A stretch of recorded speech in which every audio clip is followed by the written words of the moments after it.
Et nous sommes avec Bénédicte Savoie, auteur d'un rapport sur la restitution des œuvres d'art aux pays africains, rapport coécrit avec le philosophe sénégalais Felwine Sarr. Bonsoir madame, merci à vous d'être au Journal Afrique. Alors peut-être une première question sur la restitution telle qu'elle est discutée au Togo. Selon quel modèle est-ce que ce retour peut-il s'opérer ? C'est extrêmement intéressant la situation actuelle au Togo qui marche, vous l'avez vu et vous l'avez montré, avec l'Allemagne principalement, plus qu'avec la France. L'Allemagne ayant été la première puissance européenne à se servir, entre guillemets, dans la richesse patrimoniale du Togo. Et les étapes à mener sont différentes de pays en pays. Il n'y a pas de modèle tout fait. Chaque pays africain invente son modèle. Le premier pays africain qui a réussi à obtenir une restitution très importante d'une ancienne puissance coloniale, c'est le voisin du Togo, le Bénin, qui depuis presque un an maintenant a récupéré une part symboliquement, historiquement très importante.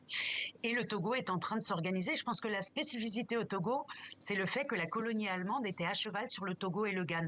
Ça s'appelait Togoland, et que par conséquent, et on l'a entendu dans votre très bon sujet, des collègues comme le professeur Kokou Azamédé que vous avez montré sont obligés, et le font très bien, de communiquer avec leurs voisins du Ghana pour savoir d'où viennent exactement les pièces qui ont été emportées en Allemagne. Alors, est-ce que l'Allemagne a connu les mêmes atermoiements dans le processus de restitution des œuvres que le Bénin a pu connaître, par exemple, avec la France, ou est-ce que c'est un processus qui a été plus facile, entre guillemets, en quelques Certainement mots? pas.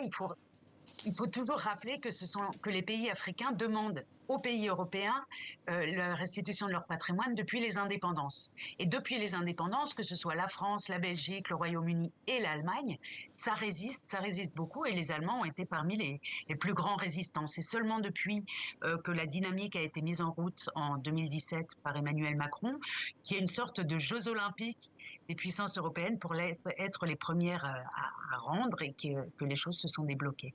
Alors, on l'a vu dans le reportage qu'on vient de diffuser, beaucoup de populations africaines n'ont pas été éduquées, dirons-nous, à admirer, n'ont pas été élevées dans l'admiration de ces œuvres. Dès lors que le retour peut se faire, quels sont les défis à relever pour les pays qui les accueillent ? Alors, les défis sont différents de pays en pays, mais dans les pays qui, par exemple, ont été fortement christianisés, l'un des défis, c'est de rapporter des pièces qui ne font pas partie de la religion chrétienne, qui font partie des religions locales, de les rapporter dans leur communauté et de faire en sorte qu'il y ait une reconnexion possible, même si on n'est plus dans la même religion.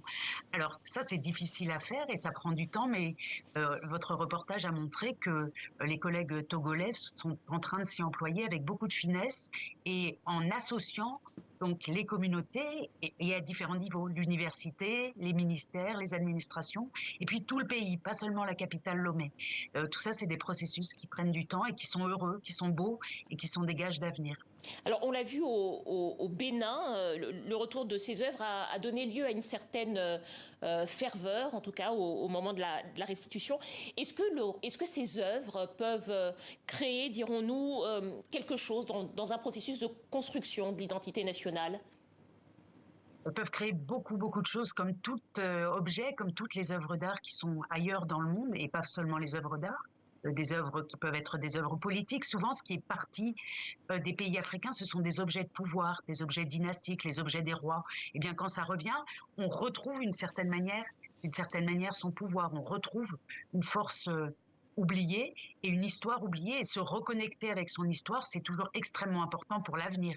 Toute cette histoire de restitution, c'est pas pour regarder le passé, mais c'est vraiment pour construire un avenir. Et depuis les indépendances, les intellectuels africains le disent.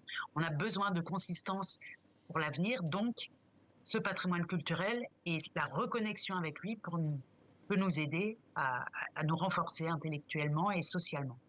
Merci à vous, Bénédicte Savoie, auteur d'un rapport sur la restitution des œuvres d'art aux pays africains, rapport coécrit avec le philosophe sénégalais Felwine Sarr. Merci à vous.